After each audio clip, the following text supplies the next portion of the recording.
Okay, at a breakdown. The job sheet says that the unit starts up, runs for a few seconds and then turns off.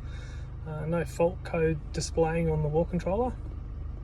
So what I suspect is it hasn't ran long enough with the faults to actually lock itself out on a fault. The Daikin units will, depending on what fault it is, they'll often start, run, detect a fault, shut down, go through that whole start process again, start up. A lot of the faults, the time frame is 16 starts for the same fault to then lock out. So I think we're here before that, but what I'll do is I'll check the controller and see what faults there are, and then look at the outdoor and then work my way backwards from there, see if we can fix it. Okay, here we have a unit we put in 13 years ago, R407C. Pretty good unit for heating. Yeah, they work really well. Got to be careful with the refrigerant though, because it has a massive glide. If you ever have a leak from one of these, you need to recover from there. It's hidden and everyone misses it. They recover from here. Gas is captured in the system. They go and put new gas in it, turn it on, and it keeps coming up with faults, tripping out on head pressure. That's because there's a certain amount of gas that's been caught in the system that they haven't actually recovered or removed. So you must recover gas from here with R407C units. So yeah, hidden behind this, heaps and heaps and heaps of people miss that. So here at the outdoor unit, got the cover off. We have green light flashing and HP1 on. HP1 is just an E3 fault, which indicates a activation of safety device. So it's not definitive about what the problem is. To find out what the problem is, you need to go to the wall controller and push the test button. It'll bring up the last fault. Once it logs and registered, this unit here hasn't actually cut out and locked out yet. It's still going through a startup process, then it'll stop, detect that it's not, detect that it's going into fault, then shut down, and it'll try and restart again. This will do it 16 times before it completely locks out and flashes the fault code up on the wall controller. But we should be able to go into the wall controller and look at the instantaneous fault at the moment before it flashes up on the controller. So we'll go and look at that now. If we go to test, it brings up the last fault, which is C4, which is the coil thermistor for the indoor unit. An easy way to check if it's reading correctly is you keep pushing the test button until you get back to the temperature. Push and hold down test. Comes up with 10 setting. Once this comes up, push and hold again until we get to 40 setting. So in 40 setting, these are the last codes. So the last code was C1. Then after that was an F3 and then a J5. But we want to change it to 41 code.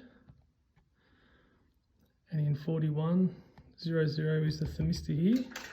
And if I breathe on it, it goes up. 01 is the air thermistor temperature, and 02 is the coil, and it's jumping from 99 to dash dash dash. So that's a good indication that we're on the, that it's that. I've already been up in the roof and confirmed that it's not reading as per the specification sheet. So yep, that's the fault. Done. To get out of the 41 screen, just push test. G'day, Craig Fully Air Condition. Back at this one from last week.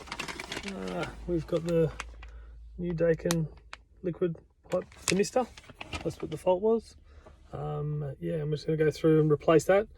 We'll physically measure the resistance of the new one and the old one, and do a comparison, and just prove the fault. It's always good to prove the fault. I'm pretty sure it is what it is, but just for the sake of proving the fault, we're going to do that. All right, no worries. Let's go put it in. All right, this is back up in the roof. It's got this ducted unit here.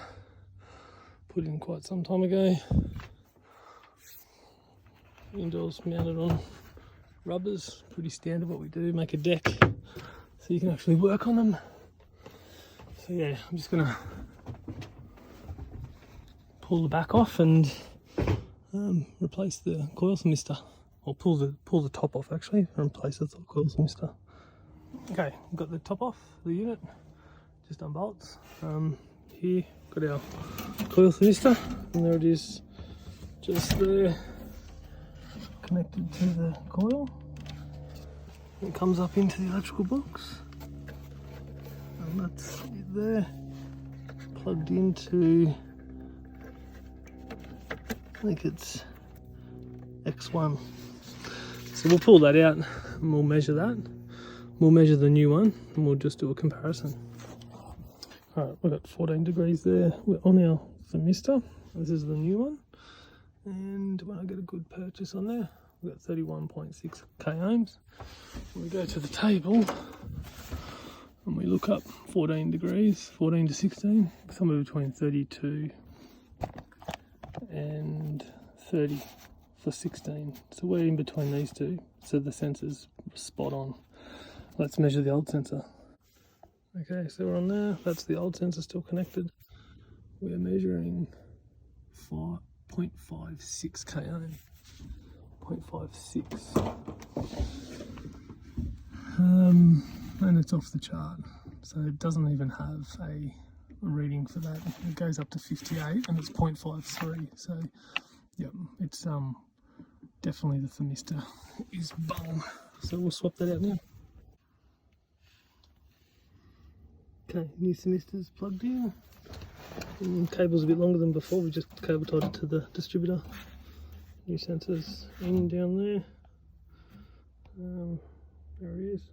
A little retainer clip holding it in place. So yeah, we'll put the top back on and give it a test run. Okay, turn the power back on. We'll go and have a look at the sensors again. So push and hold down the test button. Push and hold down again. Do we get 40? Go to 41 with the temperature up. 0016, 0114, and 0214. So we've got wall controller, returner thermistor and coil thermistor. They should all be around the same because it hasn't been on. So before it was saying 9900. So that's all good. Turn it on. Job done. Should run. Thanks.